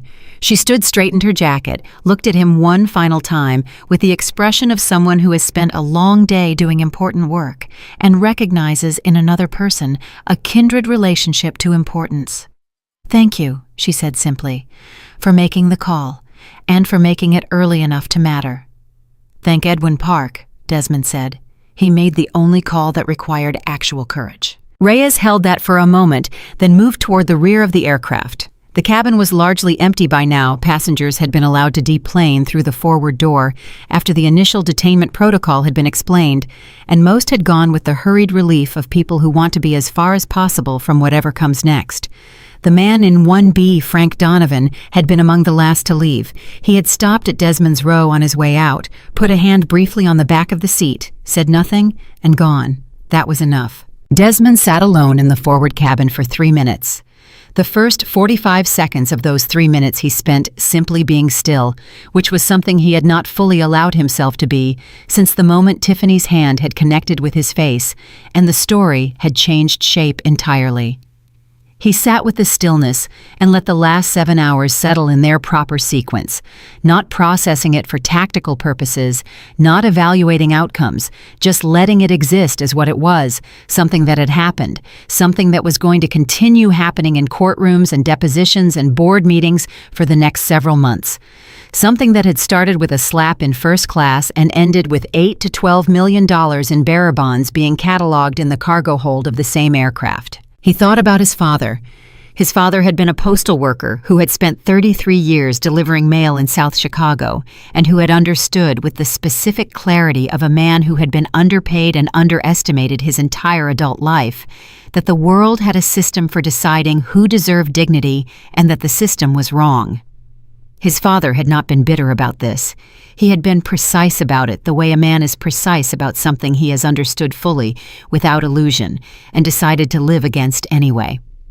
He had told Desmond once when Desmond was 12 years old and had come home from school with the specific look of someone who had been made to feel small that the most dangerous thing a person could do to people who underestimated them was to succeed so thoroughly that the underestimation became evidence of the underestimator's failure of perception, not of the underestimated person's worth. His father had been right. His father had been right about most things. He picked up his backpack. He stood. He walked to the exit and stopped at the crew station where Priya was completing her post-flight documentation. She looked up. "The agent who spoke with you," he said. "Her name is Dana Reyes. If anyone contacts you about this media lawyers, anyone connected to the airline's previous management, her number is the first one you call. Not HR, not your union rep, her." Priya wrote the number down when he gave it to her. She did it carefully with the attention she gave to everything. Then she looked up. "Mr. Kincaid," she said, "what happens to the airline, to the people who work here, who weren't, who didn't?" "The airline continues operating," he said. "The people who did their jobs with integrity keep their jobs. The restructuring that happens in the weeks ahead is going to remove the people who made this possible from the board level down. It will not touch the people who were doing the work correctly." He paused. "That includes you." She exhaled. It was a small sound, but it carried everything she had been holding through the entire flight. The tension of watching something terrible unfold in a space she had no power to stop the weight of doing the right thing in small ways when the large wrong thing was happening around her. The quiet professional courage of handing Desmond his water with a genuine smile when everything in the social architecture of the cabin was signaling that he didn't deserve one. "Thank you," she said. "No," he said. "Thank you genuinely." He went through the door. The jetway was cold and bright and smelled like airport, that particular combination of recycled air and movement and the unnamed residue of a million journeys. He walked through it with his backpack over one shoulder and his faded hoodie and his shoes that were clean but unremarkable, and he was entirely indistinguishable from any other traveler coming off a transatlantic flight, tired, moving forward, carrying everything that mattered inside something invisible to the naked eye. Marcus was waiting at the gate. He was a compact, precise man who expressed concern through efficiency when he was worried he got organized, and the degree of organization on his face right now told Desmond exactly how worried he had been for the last 7 hours. "You look fine," Marcus said, which was his version of thank God. "I am fine," Desmond said. "Where are we on the board meeting?" Marcus blinked. "You were just on a plane for 7 hours where a federal investigation was initiated, and you want to talk about the board meeting." "The board meeting is tomorrow morning at 9, Desmond said. "I want everything on the table when I walk in.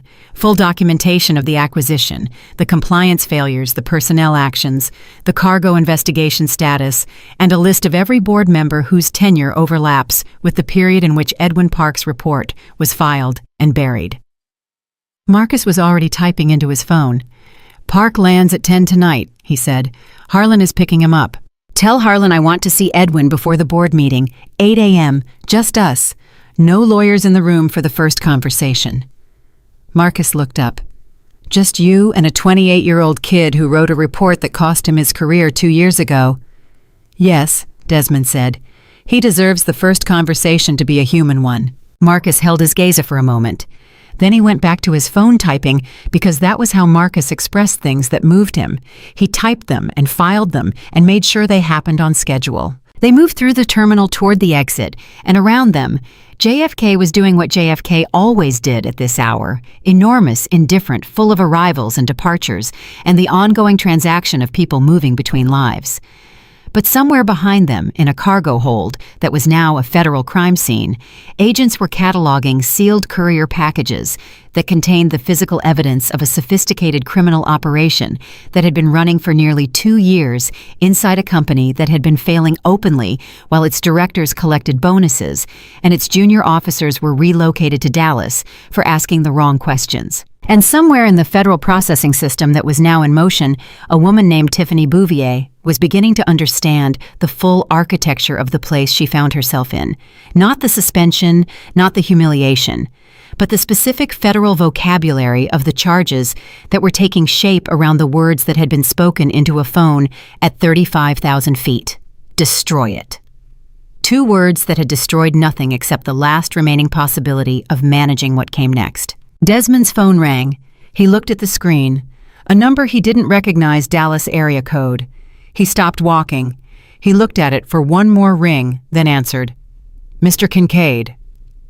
The voice on the other end was young, careful. The voice of someone who had been rehearsing this call and was choosing every word with the precision of a person who has learned through painful experience to be precise. This is Edwin Park. Desmond stopped in the middle of the terminal. Marcus stopped beside him and looked at the expression on Desmond's face and then looked away, because some moments are private, even between people who have worked together for 11 years. Edwin, Desmond said, I've been wanting to speak with you. There was a short silence on the other end. Then Edwin Park said with a slight unevenness in his voice that he was working to steady, I heard what happened on the flight, the acquisition. Another pause. I just wanted to know the report, the one I filed. Did it... He stopped. Started again. Did it matter at all? Desmond stood in the middle of JFK with his backpack and his hoodie and his unremarkable shoes, and around him the full machinery of one of the world's busiest airports moved and churned and made its noise, and he let all of it recede to the background where it belonged, because this was the most important conversation available to him at this moment. Edwin, he said, you are the reason this happened, not the slap, not the acquisition. Your report and the records you kept when the official channel failed, you are the foundation of a federal investigation that as of tonight has recovered evidence of a criminal operation worth over $10 million and implicated a network of people who believed they had made themselves invisible. He paused. You made yourself invisible for 2 years. They could not, because of what you documented. The silence that followed was not empty. It was the silence of a 28-year-old man standing in his apartment in Dallas holding a phone and feeling the specific, delayed, long-withheld relief of someone who has been right about something important for a very long time and has finally been told so by someone with the standing to say it. When Edwin Park spoke again, his voice was steadier.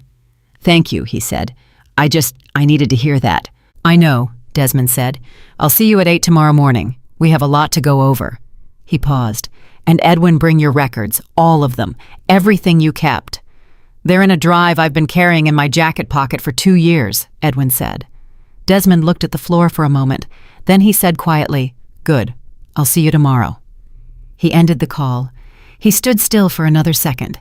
Then he looked at Marcus and said, Let's go.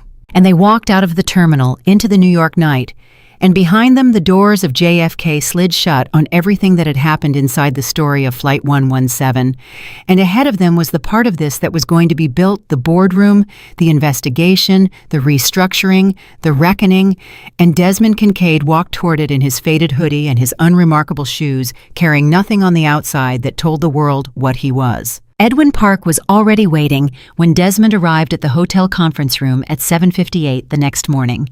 He was sitting with both hands around a coffee cup. He hadn't touched a small external hard drive on the table in front of him, and the particular posture of someone who has spent a long time bracing for something and is not yet certain whether to stop bracing.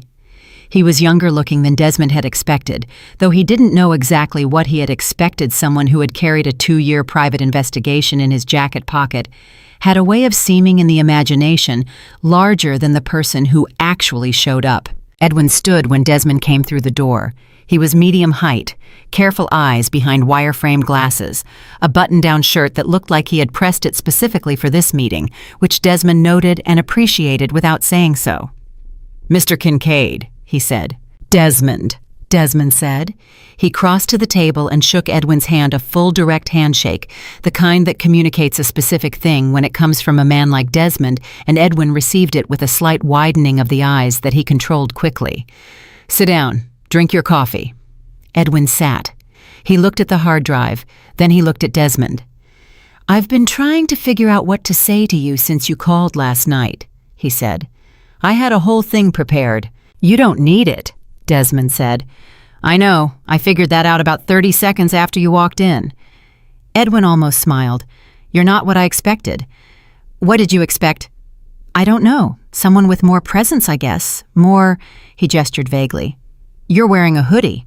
"I wear hoodies," Desmond said simply. He poured himself coffee from the carafe on the table and sat back in his chair with the ease of a man entirely comfortable with himself in any space he occupies. "Tell me about the report. Not the contents, I have those. Tell me about writing it, the decision." Edwin looked at him for a moment as if checking whether the question was genuine. He apparently decided it was. "I wrote the first version in January," he said. 2 years ago. January 14th specifically. I remember the date because it was my mother's birthday, and I'd been on a call with her the night before, and she'd asked how the new job was going, and I'd said it was fine, and I'd spent the whole rest of the night knowing I was lying. He paused. The numbers didn't reconcile. It wasn't subtle, once you knew what you were looking at. The variance pattern was consistent across 12 routes, always the same weight window, always the same customs flag override on the Heathrow side. I ran the calculation 4 different ways because I kept assuming I'd made an error. "You hadn't," Desmond said. "No," Edwin said. "I hadn't, so I wrote the report. I put everything in it, the routes, the dates, the manifest numbers, the customs authorization codes, the name of the liaison whose sign-off appeared on every single cleared manifest in the flagged window." He stopped. "Raymond Voigt." "Yes," Desmond said. "I submitted it through the official compliance channel on January 22nd, Edwin said.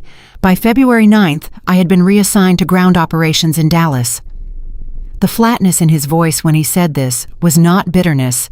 It was the specific tone of someone who has processed something fully enough to report it without feeling it collapse them. "Nobody called me in. Nobody disputed the report. Nobody told me it was wrong or the methodology was flawed or anything. They just moved me, like you move a piece of furniture that's blocking a door." The silence that followed this was the silence of a room absorbing something that deserved to be absorbed without being rushed. "Did you know when they moved you?" Desmond said carefully. "What it meant that the report had been buried?" "I knew within about 2 weeks," Edwin said, "when nobody followed up, when the compliance officer who had confirmed receipt of the report suddenly wasn't answering emails, when I looked at the manifest logs for the flagged routes and they were continuing unchanged as if nothing had been submitted." He looked at the hard drive. "That's when I started keeping my own records, because I understood that the official record was going to pretend I had never seen anything, and I didn't want the only version of events to be theirs." Desmond looked at the hard drive on the table. That small object, black rectangular the size of a deck of cards, had been sitting in the jacket pocket of a 28-year-old man for 2 years. It had been carried through airports and offices and grocery stores, and through all the ordinary days of a person's life, while simultaneously constituting the documentary foundation of a federal investigation into a $10 million criminal operation. The distance between those two scales, the intimate and the enormous, was something Desmond had encountered before in his career, but it never ceased to strike him as remarkable. "Edwin," he said, "I want to ask you something, and I want you to answer it honestly without calculating what the right answer is." "All right," Edwin said. "When you resigned from the Dallas posting, what did you think was going to happen with everything you documented?" Edwin was quiet for a moment. He turned the coffee cup in his hands. "Honestly," he said, "I thought nothing was going to happen. I thought I was going to carry that drive for the rest of my life as evidence of something that had been successfully buried, and that the people who buried it were going to keep doing what they were doing until something completely unrelated to me brought it down, or until it didn't come down at all." He looked up. "I kept the records because it mattered to me to have them, not because I believed anyone was going to use them. I kept them because I needed to know that I hadn't just imagined it, that it had been real, that I had done the right thing, even though it cost me, and even though the right thing had produced absolutely nothing visible." He paused. "Does that make sense?" "Yes," Desmond said, "more than almost anything anyone has said to me in a long time." Edwin's jaw worked for a moment. He pressed his lips together. Agent Reyes told me last night that the total value of what they found in the cargo hold was over $11 million. Bearer bonds, most of it with a smaller portion in undeclared commercial goods linked to the same network. He stopped. $11 million. That was moving through routes I identified and documented 2 years ago, and nobody— He stopped himself. He was not going to finish that sentence in the direction it was going, because finishing it would mean going somewhere he had decided not to go anymore. Desmond recognized the decision being made in real time and respected it. "Nobody stopped it when you gave them every reason to," Desmond said, completing the sentence in the direction it belonged. "That is a failure of the institution, not of the person who did everything correctly within it. Those are two different things, and it matters that you know the difference." Edwin looked at him. For a long moment, something moved behind his careful eyes, something that had been held very still for a very long time, and was now in this room, in this conversation, beginning to shift.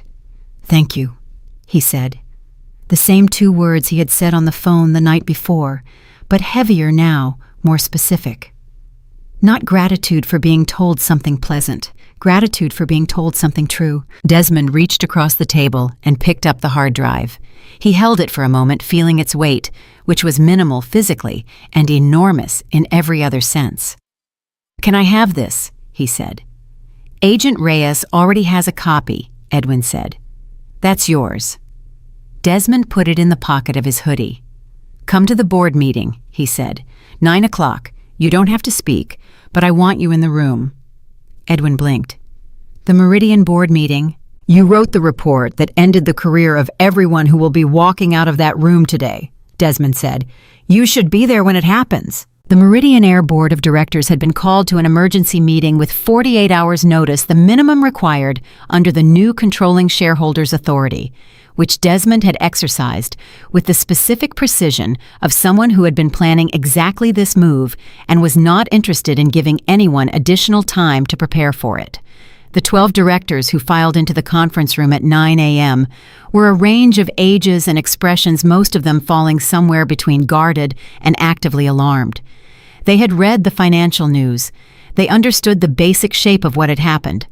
What they did not yet understand in most cases was the personal shape of what was coming. Marcus Webb sat to Desmond's left with a tablet and a stillness that communicated everything about his assessment of the room. Edwin Park sat against the wall behind the main table, unintroduced, which was itself a kind of statement. Harlan Stokes was in the corner near the door, with the relaxed posture of a man whose job in this room was to watch, which was exactly what it was. Desmond did not open the meeting with pleasantries. He set a printed document in front of each board member, 18 pages, tabbed the product of Marcus and the legal team's overnight work, and he let them read the first page before he said anything. The first page was a summary of the federal investigation and the evidence recovered from Flight 117's cargo hold. The second page was a list of internal compliance failures dated and sourced. The third page was a timeline that began with Edwin Park's submission of the variance report and ended with the recovery of $11 million in criminal proceeds from a Meridian aircraft's cargo hold the previous evening. He let them read long enough for the scope to land, not long enough for anyone to compose themselves. "I'm going to say this once," Desmond said, and the room went from the rustling of turning pages to complete silence with a speed that said something specific about the authority he occupied in that space. 4 members of this board had direct knowledge of the compliance report filed in January 2 years ago. I know who they are. Federal investigators know who they are. Before this meeting ends, those 4 individuals will have the opportunity to speak with legal counsel, after which they will resign. The resignation documents are already prepared. He looked across the table with a gaze that moved from face to face, without haste, without heat, with the specific quality of absolute certainty. For the remaining 8, the question is not culpability for the criminal operation. The question is why, as a board, you permitted a culture in which a junior compliance officer was reassigned to Dallas for doing his job correctly, and nobody in this room asked a single question about it. A man at the far end of the table, Gerald Pemberton, board chairman, 21 years with Meridian, the specific gray of someone who has sat in positions of comfortable authority for long enough that authority has become invisible to him. said Mr. Kincaid. "I want to be clear that the board was not informed of any compliance issues that were—" "Gerald," Desmond said, the first name again doing exactly what it had done on the phone at 35,000 feet. Edwin Park's report was filed through the official compliance channel. The Compliance Committee chair is in this room. The Compliance Committee chair is one of the four. He paused. You were the Compliance Committee chair's direct superior on the board hierarchy. The question of what you knew is something investigators are going to determine. My question to you right now is simpler. In 3 years on this board, did you ever once ask why the freight variance reports showed a 0 incident record on 12 high-volume transatlantic routes? Pemberton's mouth opened, closed. The silence that replaced his answer was its own complete response. Patricia put a folder on the table. Inside it was a single personnel file. There's a candidate, she said, that came through the formal nomination process we opened to the crew. She was nominated by 11 colleagues independently, without knowing about each other's nominations, which is statistically unusual. Her performance reviews are the strongest in the cabin crew division. She has no disciplinary record. She's been with the airline for 6 years. She paused. Her name is Priya Mehta. Desmond looked at the file. He did not open it because he already knew what he needed to know. What position, he said. Director of Cabin Services, Patricia said. The role hasn't existed before. We'd be creating it as part of the new operational structure. It would have board visibility, monthly reporting, direct line to operational leadership. She's 29 years old, Marcus said, not as an objection, but as a factual observation. Yes, Desmond said, she is. Priya Mehta received the offer letter on a Thursday afternoon by phone from Patricia Nkosi. She was sitting in her apartment in Queens, still in the slightly wrinkled version of her uniform from a morning flight.